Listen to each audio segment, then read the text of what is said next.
네, 방금 소개받은 세브란스 병원의 천근아라고 합니다. 반갑습니다. 네. 이제 올해 들어서 거의 모든 심포지움이나 회의가 다 비대면이 돼서 이렇게 많은 분들이 모여서 강의를 해본 적이 없습니다. 올해 들어서는 거의 학생 강의도 저희가 다 이제 줌이나 웹엑스 같은 사이버 강의로 하고 있는 요즘에 이렇게 아주 잘 방역까지 철저하게 하셔서 체계적으로 이런 심포지움을 마련해 주셔서 얼마나 반가운지 어떤 굉장히 기쁜 마음으로 왔고요. 또 뜻깊은 우리 사랑협회와 또 한국기원이 이렇게 MOU를 맺어서 아름바둑이라는 그런 좋은 프로그램을 만들어서 그걸 기념하는 그런 심포지움인 만큼 굉장히 뜻깊은 자리에 초청받았다는 마음으로 기쁜 마음으로 달려왔습니다. 제가 이제 바둑에 대해서 제가 잘은 모르지만 보니까 제가 이제 치료하고 있는 그 자폐 환자분들한테 어떤 일정 부분 굉장히 추천해 드릴 수 있는 부분이 많다라는 생각에 저도 많이 배우고 또 김명환 우리 기사님께 아까 프로 기사님과 대화를 좀 나누면서 앞으로 이 아름바둑의 어떤 치료 효과나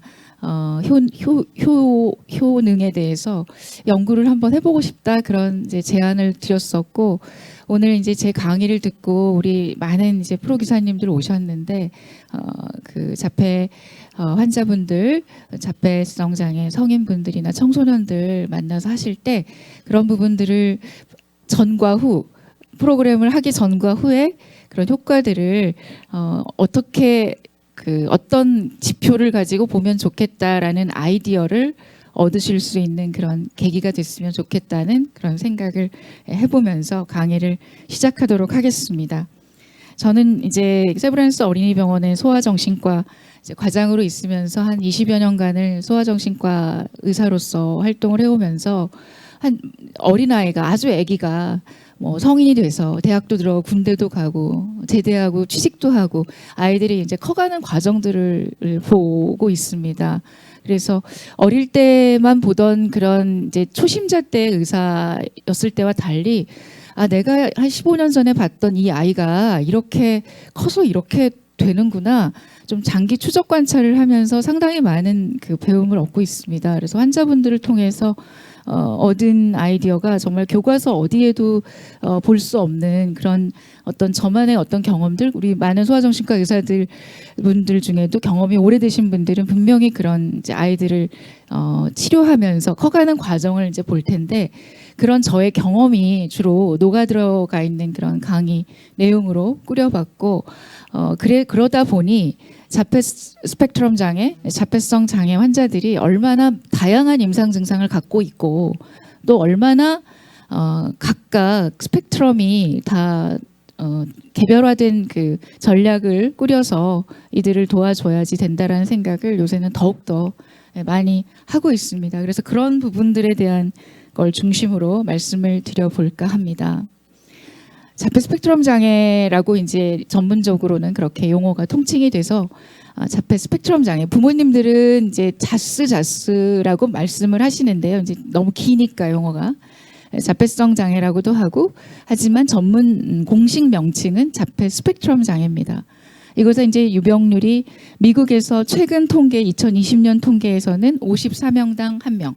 그러니까 거의 2%에 육박하는 유병률을 갖고 있고요. 국내에서도 통계가 2018년도 통계가 1000명당 한 25명 육박하는 2.5%에 육박하는 이러한 그 유병률을 갖고 있습니다. 자폐 스펙트럼 장애는 이제 어떨 때 진단을 내리느냐? 일단 사회적 의사소통에 어떤 질적 결함이 있어야 됩니다. 각각의 사례들이나 어떤 그 디테일한 양상들은 조금 이제 뒤에 슬라이드에서 말씀을 드리겠고요. 이제 진단 기준이 사실은 20년 동안 이 왼쪽에 있는 A 그림에 있는 이 다이아그램이었습니다. 그래서 큰 덩어리, 파란색, 노란색, 그 빨간색 이 덩어리가 세 개가 다 이 증상들이 다 군집이 다 교집합을 이룰 때 진단이 가능했었다면 최근 7, 8년 전 2013년부터는 사회적 의사소통의 결함과 그리고 상동적이고 반복적이고 매우 제한적인 관심사 이 두 가지의 카테고리를 맞추면 자폐 스펙트럼 장애라고 하자라고 진단 그 기준이 변화가 됐습니다. 여기에서의 그 큰 차이는 뭐냐면 자폐 스펙트럼 장애 환자들이 다 언어가 지연되어 있지 않다라는 것입니다. 언어가 매우 유창할 수도 있고 그리고 거의 말이 안 나오는 그 중증 언어 지연도 있을 수 있다. 그래서 언어의 수준은 매우 다양하다라는 게 이 변화된 진단 기준의 핵심입니다. 의사소통의 문제는 언어 발달이 지연되어 있는 것은 이제 필수적으로 포함이 되어 있고 나중에 트이더라도 그리고 의사소통을 할 때 다른 사람 신체를 사용합니다. 자기가 이제 무슨 뭘 도구를 조작하거나 장난감을 갖고 놀다가 뭐가 잘 안 되면 옆에 엄마가 있거나 다른 선생님이 있으면 그 선생님 손을 눈을 쳐다보거나 도움을 요청하는 어떤 제스처를 보이지 않고 무심히 도구처럼 끌고 갑니다. 자폐 아이들이 이제 이런 증상을 보이는 의사소통의 문제를 보이고 있고 상동적인 언어를 쓰고 상대방 말을 따라합니다. 예를 들어서 뭐 선생님이 우리 여기다가 이거 놓을까? 그러면 놓을까? 그렇게 대답을 한다거나 네가 아니라 놓을까? 즉 의문문을 대답하는 그런 반향어를 보이고 또 자기가 어디에서 들었던 말들 엄마나 아빠가 자기한테 하는 말들 자 이제 앉아야지 자 이거 먹자라고 하는 그런 명령어들 그런 것들을 자기가 그런 행위를 하면서 의자에 앉으면서 자 앉자 그러면서 이제 하는 것들이 바로 지연 반향어 같은 것입니다. 그리고 부적절한 질문이나 언급 같은 것을 많이 하고요. 그리고 굉장히 특이한 자기만의 언어를 사용을 하기도 하고 뭔가 어구를 반복하는 언어적 리추얼 같은 걸 보이고 억양이나 크기나 속도에서 매우 마치 로봇가 얘기하는 것처럼 단조롭고 기계적인 그런 인토네이션이 좀 특이한 그런 언어적 특성을 보이고 보통 우리가 말을 할 때 이제 제스처를 사용을 하면서 하지 않습니까? 근데 이제 자폐 아이들은 언어하고 몸짓이 좀 따로 노는 싱크로가 잘 안 되는 그런 모습 그리고 굉장히 이렇게 딱딱하게 굳어서 말만 한다거나 제스처 사용을 거의 안 하는 되게 부자연스러운 그런 제스처를 포스처를 보이기도 합니다. 손가락으로 가리키지 않고 다른 사람을 이렇게 끌고 가서 자기의 원하는 바를 표현을 하는 그런 양상을 보입니다. 상호작용을 할 때도 이제 어려운데 이 아름바득 같은 경우도 이렇게 사람하고 마주 앉아서 하잖아요. 근데 이 친구들은 이렇게 마주 앉기를 되게 힘들어하고 등지고 앉거나 평행으로 이렇게 앉기를 좋아해요. 그래서 마주 앉아도 얼굴을 절대 쳐다보지 않고 자기가 하고 있는 그 행위, 하고 있는 장난감, 뭐 하고 있는 무슨 뭐 블럭놀이라든지 무슨 뭐 맞추기 놀이라든지 그런 것들을 이렇게 하지 그 상대방이 다른 방식으로 하기를 권하거나 그럴 때 잘 전환이 잘 안 됩니다. 그래서 어떤 걸 이렇게 놀 때 선생님들이 이렇게 해볼까라고 했을 때 손을 그냥 선생님 얼굴 쳐다보거나 그러지 않고 손을 탁 치운다거나 자기는 A라는 방향으로 하고 싶은데 왜 네가 끼어들어서 못하게 하냐라는 거죠. 그러니까 뭔가 유연성이 떨어지고 자기 방식을 좀 고수하려는 그런 성향 같은 게 있는 것이 있고요. 그래서 제한적인 이제 관심사 같은 것이 특히 이 아이들의 그런 그 고착된 거를 더 강화시킵니다. 열차 시간표라든지 지하철 노선도를 다 달달달 외는 아이들부터 또 내비게이션 그런 지역명, 표지판, 기계 설명서, 알파벳 그리고 숫자 그리고 어떤 사건이나 사고들에 대해서 굉장히 관심이 많고요. 다른 애들은 뭐 유의한 카드라든지 또 뭐 또봇이라든지 뭐 초등학생들 같은 경우는 보통 게임, 컴퓨터 게임이라든지 그런 주제로 보통 얘기를 한다면 이 아이들은 무슨 어디 역사에 대한 그 연대기를 다 외워서 달달달 외워서 친구들한테 막 자랑하듯이 얘기하는데 친구들은 아무 관심이 없고 그냥 가버리죠. 그러면 이제 속상하고 따돌렸다. 자기가 관심 있는 얘기만 해서 친구가 간 건 생각 안 하고 애들이 나를 싫어한다라고 그냥 그것만 생각을 하는 그런 게 있습니다. 그리고 자동차의 어떤 바퀴나 문짝 그런 것만 이렇게 열었다 닫았다 또는 바퀴를 계속 굴리고 바퀴를 아예 뒤집어가지고 그 굴러가는 그 반복적인 움직임을 이렇게 응시하고 있다거나 그런 행동들이 굉장히 많고 유별난 이제 어떤 청각이나 시각적인 그런 그 예민도를 갖고 있어서 어제도 이제 신환으로 온 아이 중에 한 명은 이렇게 우리 분무기에서 물이 떨어지는 그 분무기 뿌려지는 그 모습을 계속 즐기기 위해서 바닥에다가 계속 물을 뿌리는 장면을 어머님께서 이제 영상으로 찍어가지고 저에게 가져오셨어요. 그리고 분무기가 막 나오는 걸 보면서 파닥파닥 손을 양손을 털면서 너무 즐거워하는 그런 모습을 그 이제 보였는데, 그거는 물 뿌려지는 그 모습을 보면서 되게 좋아하는 걸 수도 있고, 또 세면대로 달려가서 물을 이렇게 물에 자기의 촉감 손을 이렇게 적시면서 그 물 촉감을 즐기는 그런 아이들도 드물지 않습니다. 뭔가 변화를 주려고 하면 스트레스를 받고 소리 지르고 울고 막 화내고, 이제 그런 것들이 제한적이고 상동적인 관심사, 이거를 제가 좀 길어서 RRB, Restricted, Repetitive Behavior and Interest라는 그런 RRB라고 표현을 앞으로 이제 할까 합니다. 그래서 자폐 스펙트럼 장애 아이들이 되게 기능이 좋은 아이들서부터 매우 기능이 심각한 아이들까지 다양한데, 진단 기준 체계상에는 러프하게 크게 그냥 3단계로만 나뉘어지고 있습니다. 제일 3단계가 제일 심한 아이들이고 1단계가 가장 경미한 아이들입니다. 1단계 아이들은 대학도 들어가고 직업도 얻고 나름 상당히 독립적인 생활을 하기도 합니다. 이 중에는 유명한 컴퓨터 회사에 취직한 아이도 있고, 또 뭐 미대에 가가지고 화가가 된 제 환자도 있고 그런데요. 또 3단계 이제 환자들은 좀 언어도 성인이 됐음에도 불구하고 잘 안 나오고, 약간 이제 아직도 의미 있는 단어가 안 나오기 때문에 뭔가 답답해하고, 그래서 좀 스트레스를 많이 받아하고 문제 행동들을 같이 동반을 해서 약물 치료도 계속 같이 하고 있는 그런 이제 환자들이 3단계에 해당하는 아이들이고, 그 사이에 해당하는 아이들이 2단계쯤이 되는 아이들이라고 생각할 수 있겠습니다. 1단계의 아이들은 그냥 보면 좀 특이하네, 좀 독특하네, 좀 약간 4차원이네, 이제 그런 어떤 생각을 하게 만들고, 그런데 말도 잘하고 상당히 많은 것도 많고 굉장히 유식한데, 소셜 스몰톡이라 그러죠. 잡담. 오늘 날씨 되게 좋다, 오늘 갑자기 추워졌네, 그러면 묵묵부답, 아무 대답이 없는 거죠. 밥 먹었어? 그러면은 그걸 왜 물어보는데 뭐 그런다거나, 그냥 인사치레의 어떤 스몰톡 같은 게 잘 안 되고, 그래서 쟤 뭐지? 너무 뭐 이렇게 뭐 약간 화난 것 같고, 그냥 웃자고 한 농담인데 그걸 정말 정색하고 막 받아들이고, 그러니까 친구들로부터 이렇게 약간 따돌려지고, 또 친구 관계에서 어려움을 많이 겪어서 아무래도 이제 외톨이가 돼서 좀 우울증이 동반이 되는 그런 경우도 있습니다. 머리가 어느 정도 이제 IQ도 좋기 때문에 찾아오시는 분들도 꽤 있습니다. 그럼 각각의 그 3, 2, 1에 대한 3단계, 2단계, 1단계에 대한 그냥 사례를 간단하게 말씀드리고, 다들 이제 어린아이들이라서 좀 죄송하긴 한데요. 이제 이 아이들이 커서 청소년이 되고 성인이 되면 어떤 모습이 될지에 대해서 상상을 해보시면 될 것 같습니다. 좀 심한 아이인데요. 만 5세 2개월에 찾아왔고 언어가 전혀 안 나온다, 상호작용이 안 된다. 이 아이가 발달 지연인 것 같은데 보니까 뭐 자폐라고도 하고 아니라고도 하고 그러는데 도대체 뭐냐, 그러면서 저에게 이제 찾아온 환자입니다. 재활의학과를 다녔었고 언어 치료만 2번씩 받았습니다. 근데 엄마 얘기로는 이름을 불렀을 때 반응이 전혀 없고 눈을 안 본다. 그리고 청소기나 드라이기 소리를 들으면 귀를 막고 소리를 지르고 도망다니고, 볼펜 같은 길쭉한 물건을 이렇게 흔들면서 다니는 그런 행동을 보였다.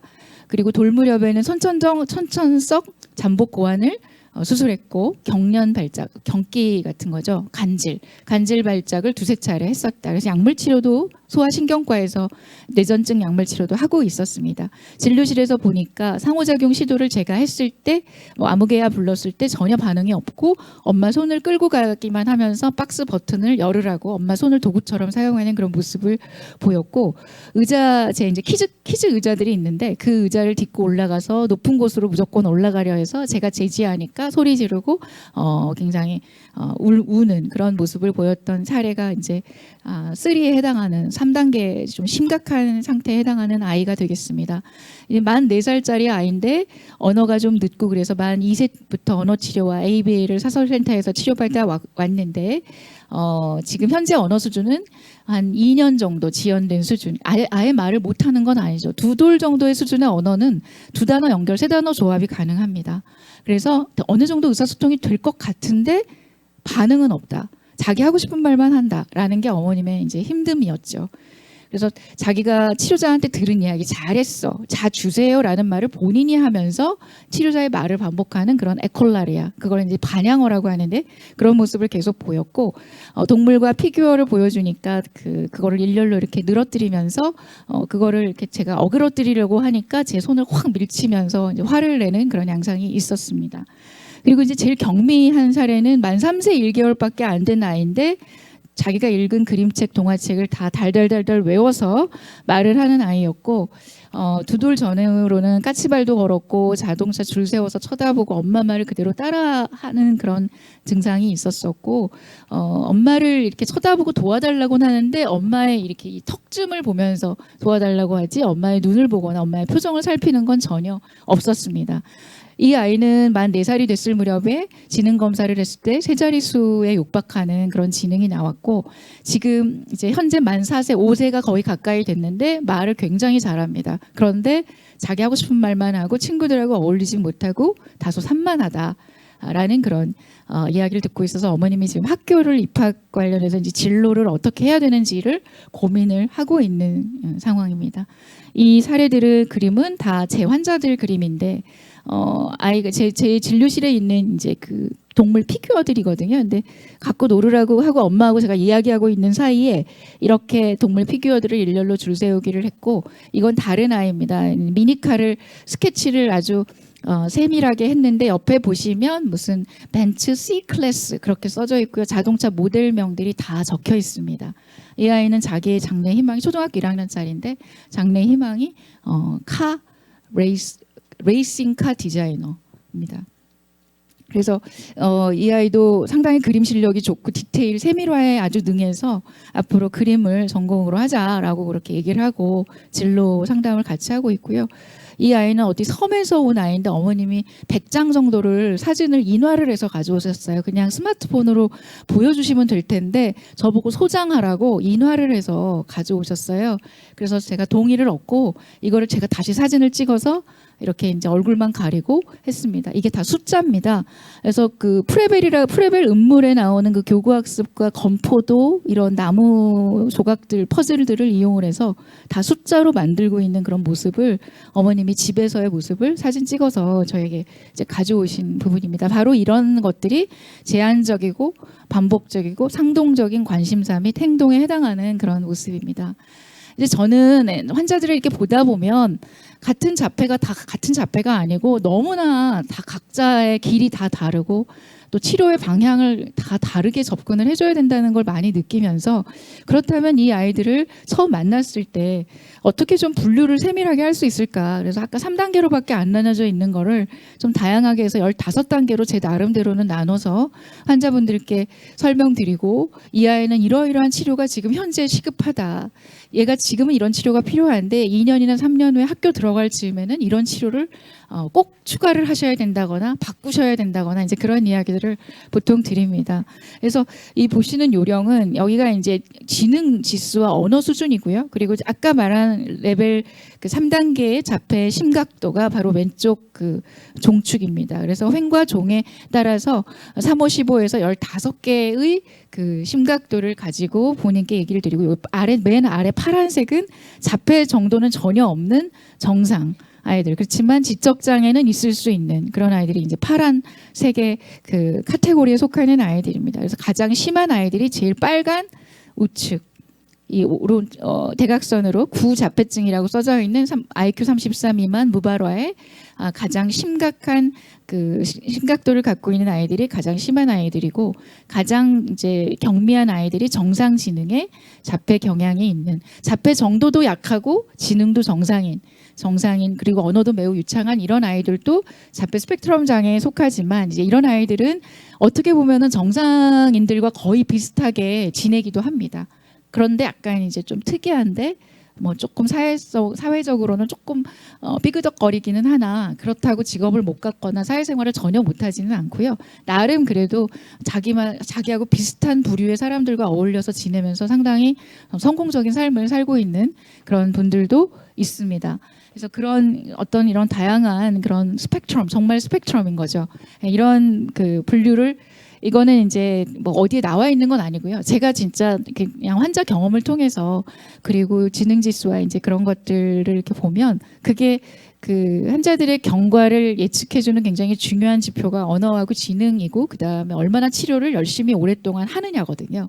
그런 부분에 입각해서 그리고 다른 합병증이 없느냐 그거에 따라서 그 이렇게 분류를 해봤습니다. 그래서 선생님들께서 우리 기사님들께서 프로님들께서 환자를 만날 때 이 환자가 이 사람이 어느 정도의 수준에 속하는 사람인가를 그냥 대략 이렇게 파악하시면서 의사소통을 시도하시고 또 뭐 치료를 이런 치료를 받고 있겠구나 대략 유추하시면 훨씬 그 어느 정도 그 시작점을 찾는데 상당히 원활하지 않을까라는 생각이 듭니다. 원인은요 아직까지 규명되어 있지 않지만 규명되어 있지 않다는 뜻은 정말로 모른다라는 측면보다는 너무 복합적인 원인이 다양하게 혼합돼 있다. 그런 뜻으로 이해하시면 좋을 것 같습니다. 하지만 지금까지 가장 유력한 원인 가설은 유전적인 것이라고 알려져 있습니다. 그리고 유전적 취약성과 요새는 환경적 요인이 결합해서 에피제네틱 그런 스터디들이 많이 이루어지고 있고요. 그래서 이런 유전적인 어떤 취약성으로 인해서 사회성을 관장하는 뇌의 그 네트워크가 뇌의 영역의 회로가 문제가 생기는 것이죠. 그래서 일련의 아까 앞에 말씀드린 자폐 증상들이 나오는 것이다라고 생각하시면 될 것 같습니다. 저에게는 쌍둥이 자폐, 형제 자폐 굉장히 많이 다니는데요. 형제 간에도 증상이 똑같은 아이들이 정말 비슷한 수준의 아이가 있고 어떤 아이는 아까 오른쪽 맨 위에 끝에 있는 중증 자폐인데 어떤 아이는 IQ 85 이상의 언어는 중간 정도인 그런 아주 경증은 아니어도 매우 경증에 속하는 그런 아이가 형제들 간에 다니기도 합니다. 처음에는 중증만 다니다가 동생이 커가면서 얘도 의심이 된다 그러면서 데리고 왔더니 걔는 말도 좀 빨리 트이고 상당히 인지 수준도 좋아서 이제 같은 스펙트럼이긴 하나 예후는 굉장히 다를 것입니다라고 이제 저한테 얘기를 듣고 이제 진로를 다르게 하고 있는 그런 아이가 있습니다. 형제 간의 이완율은 19% 정도 되고 일란성 쌍생아는 거의 70-80% 일치합니다. 그리고 이란성 쌍생아 대부분이 쌍둥이들은 이란성이 많은데 이란성도 한 37% 정도는 됩니다. 그렇지만 이란성 중에도 한 명은 매우 정상이고 한 명은 이제 자폐인 경우도 있기 때문에 단순히 쌍둥이라고 해서 다 똑같은 자폐 스펙트럼이 된다라고 생각하실 필요는 없겠습니다. 굉장히 이런 유전도가 높은 병 중에 하나다라는 말씀입니다. 그래서 이런 이제 유전적 취약성을 갖고 이 뇌에 어떤 변화를 일으키느냐. 우리가 이제 전두엽이 이렇게 있으면 이렇게 띠처럼 돼 있는 이렇게 뇌를 이렇게 이게 이제 옆에서 이렇게 단면으로 자른 그런 상태거든요. 여기 이렇게 보면 둥그렇게 이렇게 띠처럼 돼 있는 앞띠다발 피질이라는 곳이 있는데 이 부분이 유연성을 관장하는 것입니다. 융통성, 유연성. 그래서 그 부분에 조금 뭔가 문제가 생기게 돼요. 그러다 보니까 상동적이고 반복적이고 한 곳에 꽂혀서 변화시키기를 두려워하고 뭔가 자기가 낯선 것, 새로운 것, 새로운 음식, 새로운 어떤 공간, 새로운 사람을 만나면 어쩔 줄을 몰라 해요. 너무 당황하는 거죠. 그냥 아무것도 아닌데도 불구하고. 그런 것들이 다 이제 증상으로 이어지는 그런 모습들을 이제 보이게 됩니다. 그래서 아이들을 뭔가 변화시키려고 할 때 너무 고집이 세다. 그런 말씀들을 부모님들이 많이 하시는데 그 고집이 센 게 아니고 자기는 그게 너무 중요한 거예요. 생존과도 같은 거예요. 그걸 변화시키면 죽을 것 같은 거예요. 너무 공포스러운 거죠.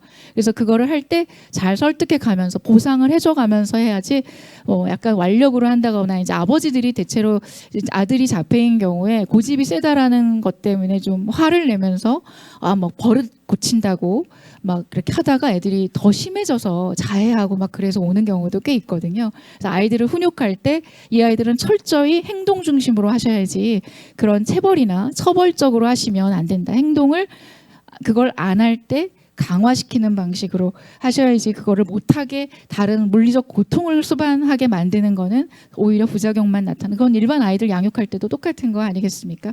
그래서 그런 부분이 있고요. 그다음에 이제 우리 뇌에 얼굴을 인식하는 뇌 부위가 있어요. 사람 얼굴을 보면 저게 웃는 것, 기분이 좋아서 웃는 것인지 비웃는 것인지 저게 그냥 약간 뭔가 풍자적인 웃음인지 그냥 기분 나쁜 웃음인지를 우리는 그냥 누가 가르쳐주지 않아도 자동으로 아는데 이 친구들은 그거를 잘 이제 모르는 그런 얼굴 인식이 잘 안 되는 그런 게 있습니다. 시간이 한정돼 있어서 제가 좀 빨리빨리 넘어가겠습니다. 그래서 이런 부분들이 이제 아이들이 엄마를 쳐다볼 때 활성화되는 영역이 방출항 안면이랑이라는 곳이거든요. FFA라는 곳인데 이게 이제 자폐 아이들은 잘 뭔가 세포가 좀 적고 그 부분에 신경세포들이 좀 뭔가 이렇게 얼기설기돼 있다라는 그런 연구들이 많이 있습니다. 그런데 이 자폐 아이들은 자기가 좋아하는 어떤 특정 아이템을 보면 그 부분이 활성화돼요. 사람 얼굴을 봐야 활성화돼야 될 부분이 다른 자기가 좋아하는 무슨 피카츄라든지 자기가 좋아하는 어떤 캐릭터 공룡이라든지 또는 숫자 뭐 그런 걸 봤을 때 활성화된다라는 그런 연구 결과가 있습니다. 사람을 볼 때 활성화돼야 하는데 그래서 그런 것들이 이제 일반 정상 아이들과의 어떤 차이다라는 연구도 있고요. 그리고 눈을 보지 않고 이렇게 턱이나 어깨나 어떤 그 주변만 봐요. 그래서 어머님들이 우리 아이가 호명 반응이 좋아졌어요라고 오세요, 늘. 그런데 아이 이렇게 보면 아무개야 불렀을 때 이렇게 얼굴을 돌리긴 하는데 눈을 딱 보질 않고 그 주변을 본다거나 고개만 살짝 돌린다거나 그런 거는 호명 반응이 사실은 아닌 겁니다. 눈맞춤까지 딱 이루어지면서 파이어링이 일어나는 게 이제 호명 반응이지 그 사운드를 듣고 그냥 이렇게 그 주변만 보는 것은 정확한 호명 반응은 아니다라고 이제 말씀을 드리는데요. 눈을 잘 안 보는 게 자폐들의 그런 특징입니다. 그래서 사회성을 담당하는 뇌 구조들이 편도체, 위협이나 공포를 인식하는 편도체가 있고 그 연결망이 있고 또 멘탈라이징이라 그래서 자기의 생각과 행동을 자동으로 조망하는 능력이에요. 예를 들어서 어떤 사람하고 대화를 하는데 저 사람의 대화의 내용이 들리는 게 아니라 아, 저 사람 왜 이렇게 목소리가 저래? 저 사람 왜 이렇게 자기만 얘기해? 라고 하는 그런 그 프로세스를 읽는 능력 있죠. 그리고 내가 기분이 지금 좀 이런데 왜 이러지? 자기 자신의 생각을 이렇게 메타적으로 인식하는 능력. 그게 바로 멘탈라이징 능력이거든요. 벌어지는 상황만 보는 게 아니라 내가 지금 무슨 기분인지를 본인이 인식하는 자기 인식 능력이 바로 정신화 연결망인데 그 부분이 이제 떨어져 있고 공감 능력이 떨어져 있다는 건 너무 다 아실 것이고 타인의 행동을 관찰할 때 자기도 같이 몸이 반응해야 되는데 그런 부분에 뇌의 반응이 좀 떨어져 있다라는 게 또 특징입니다. 그래서 이제 편도가 손상돼 있을 때 이 아이들은 모든 경험들이 다 새롭게 느껴집니다. 그래서 보통 일반 사람들은 그냥 한두 번 경험하면 보통 7, 8번은 응용을 해서 저때 내가 이걸 해보니까 아무것도 아닌 거더라고. 그래서 그 비슷한 경험을 할 때 아무것도 아닌 걸로 해서 덜 떨리고 덜 불안해하잖아요. 근데 이제 자폐 스펙트럼 장애 아이들은 모든 게 다 새롭게 느껴져서 늘 불안하고 자기가 어떤 핵심적인 거를 이렇게 나무만 보고 이제 숲은 잘 보지 못하는 그런 인지적 특성을 갖고 있다 보니까 현저성 이론이라 그래서 한 가지 특징 핵심 내용을 파악해서 아 이게 이런 거니까 별거 아닐 거야 라고 하는 게 다 안 되는 거예요. 그러니까 머릿속에 저장된 감정의 경험을 저장해놓고 그거를 새로운 경험을 할 때 끄집어서 이건 사소한 거고 이건 조금 내가 겁내야 되는 거고 이런 판단을 해야 되는데 이게 잘 안 되다 보니 늘 모든 게 거부를 일단 하고 보는 겁니다. 저항을 하고 보는 겁니다. 이런 것들이 바로 현저성 이론이라는 그런 이론이 있습니다. 그래서 전두엽과 감정 변형계의 피질하 구조 간의 연결성이 단절되어 있어서 이런 현상이 벌어진다라고 하는 가설을 주장하는 사람들도 있습니다. 거의 이제 마지막 슬라이드로 가까워져 오고 있는데요. 자폐 이제 임상 양상과 제가 이제 유전도의 다양성을 이렇게 이 슬라이드를 말씀드린 이유는 이제 요새 저는 워낙 제가 이제 그 대학병원 3차 병원에 있다 보니까 그래서 그런지 중증 자폐 아이들이 요새 많이 오는데 그 아이들을 이렇게 보다 보면 얼굴의 모양이라든지 또 어릴 때 아까 그 선천성 잠복고환이 있었던 아이 그리고 선천성 심장병을 앓았다가 자동으로 좋아졌다라고 하더라도 뭔가 선천적인 신체적인 기형 마이너한 아주 작은 기형 하나라도 같이 동반된 발달 장애가 있으면 이제 유전적인 검사를 꼭 합니다. 이게 어떤 특정 유전자의 결함이나 또는 신생 유전자 변이로 인해서 생기는 거라면 그 유전 정보를 우리가 알고 모르고는 그 환자를 치료의 플랜을 짜는데 굉장히 중요한 그 차이를 보이거든요. 그래서 유전 검사를 하고 마침 요새 이제 기술이 많이 좋아져서 5,000개 넘는 유전자 패널을 보험 적용까지 받으면서 할 수가 있는 그런 시대가 됐어요.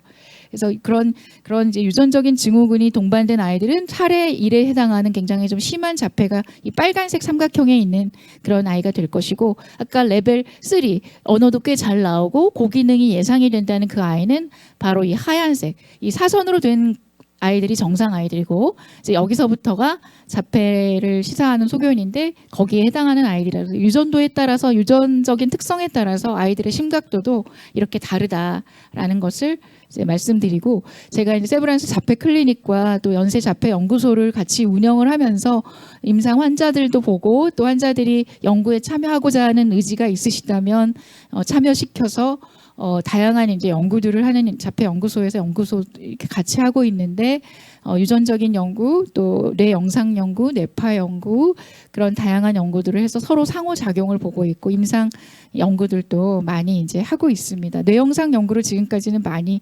해왔었고요. 그래서 책자에 제가 뇌 영상 연구한 것들을 좀 수록을 했고, 그 역분화 줄기세포라 그래서 이제 환자들의 사실 뇌를 직접 들여다보고 거기에다가 약도 써서 어떻게 변화되는지도 보고 싶지만 생체 실험을 할 수는 없잖아요. 그래서 요새는 그 피나 그런 조직으로부터 그 환자에서 유래된 미니 브레인을 만들 수가 있는 시대입니다. 그래서 미니 브레인을 진짜로 뇌 모양은 아니지만 그 뇌의 그 특성을 다 갖추고 있는 뇌를 이제는 만드는 시대가 됐어요. 그걸 오가노이드라고 하는데 거기에다가 새로운 신약도 쳐보고, 그래서 그게 무슨 뇌의 회로를 어떻게 변화시키는지도 보고 이제 그런 연구를 하고 있거든요. 그런데 이제 아무나 데려다가 할 수 없어서 유전적인 변이를 갖고 있는 자폐만 해당을 해서 그 환자들의 조직과 그래서 한 30여 개의 그런 그 역분화 줄기세포 iPS라고 하는데 iPS 뱅크를 가지고 있습니다. 그래서 그 환자분들 이제 제공해 주신 분들 그 피만 그냥 블러드에서 뽑아가지고 하면 되는 거거든요. 뭐 대단한 그런 게 아니라. 그래서 이런 다양한 연구 그리고 뇌영상 연구들을 하고 있습니다. 그리고 이제 제 후에 말씀해 주실 우리 특수교육학과 최 교수님이나 또 우리 ABA 전문가 선생님들이 말씀을 해주시겠지만, 특수교육을 연령에 따라서 어쨌거나 길게 오래 아주 집중적으로 해주면 좋다. 시간이 없어서 그렇지 오랫동안 계속해주면 좋다라는 것이고요. 또 아이들이 어느 레벨이 좀 되는 아이들은 사회성 기술 훈련이라든지 그런 것들을 받아주면 좋다. 그리고 저는 이제 의사이다 보니까 약물 치료를 안 할 수가 없는 상황이 되는데, 그 약물 치료에 해당하는 그 증상들은 바로 이런 것들입니다. 그래서 자해 행동을 한다거나 또 변화를 두려워하고 소리를 지르고 못하게 하면은 이제 스트레스를 받고, 또 소리를 자기가 싫어하는 소리를 들으면 귀를 막고, 그 자기가 낯선 공간에 들어가면 안 들어가려고 그러고 바닥에 머리 박고 이제 그런 증상들이 있을 때 약을 쓰는데, 그 약이 승인된 약들도 자폐에서 이런 증상에 쓰라고 나온 약들이 2가지 정도가 FDA, KFDA 승인이 되어 있습니다. 그래서 그런 약을 쓰는 아마 환자분들도 드물지 않게 우리 프로 기사님들이 만나시게 될 거라고 생각을 합니다.